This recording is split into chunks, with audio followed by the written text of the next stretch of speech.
Hello நண்பர்களா, சகோதரர்களா, அப்படி நல்லா இருக்கீங்களா? வெளிநாட்டு வாழ்க்கை.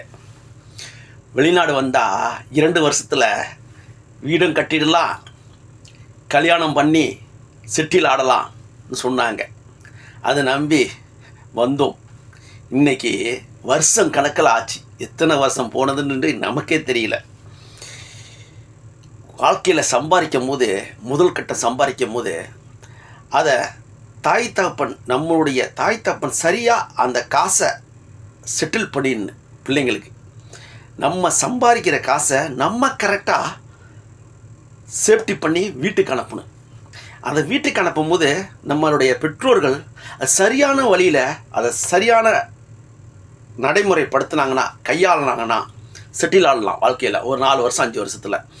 இல்லைன்னா அந்த காசை குடும்பத்தோடு போட்டு கொலப்படி பண்ணிட்டாங்கன்னா, நம்ம எவ்வளோ தான் சம்பாரித்து நம்ம எவ்வளோ தான் சேஃப்டி பண்ணாலும், வீட்டுக்கு காசு அனுப்பினாலும் அந்த காசு நமக்கு பின்னாடி உதவி பண்ணாது. காலம் ஃபுல்லாக 50 வயசு இல்லை, 60 வயசு இல்லை, காலம் ஃபுல்லாக மரணிக்கிற வரைக்கும், நமக்கு நோயின்னு வர வரைக்கும் வெளிநாட்டு வாழ்க்கையில் தான் வாழ்ந்தாகணும். அதனால் தயவு செய்து வருங்காலங்களில் நம்ம பிள்ளைங்கள் சம்பாதிச்சா அந்த பிள்ளைங்க பணத்தை கண்டிப்பாக எடுத்து தாய் தப்புடுங்க. ஒரு இடத்த வாங்கி அந்த பிள்ளைங்களை ஏதோ ஒரு அமௌண்ட் எடுத்துங்க. ஒரு 10,000 கணக்குக்கு வச்சுக்கிட்டிங்கன்னா ஒரு 3,000 எடுத்துங்க, ஒரு 4,000 எடுத்துங்க. பாக்கி 6,000 அந்த பிள்ளைங்களுக்கு உள்ள இடத்த காசை போட்டு சேஃப்டி பண்ணி அந்த பிள்ளைங்களுக்கு ஒரு இடத்த வாங்கி அந்த பிள்ளைங்க சம்பாதிக்கிற காசை அந்த பிள்ளைங்களுக்காகவே ஒரு வீடை கட்டி கொடுத்து நல்லது கட்டி செஞ்சு அந்த பிள்ளைங்களுக்கு ஒரு சொத்தை சேர்த்து வச்சுட்டிங்கன்னா ஒரு 5-6 வருஷத்தில் அந்த பிள்ளைங்க பின்னாடி நல்லாயிருக்கும், கஷ்டப்படாதுங்க.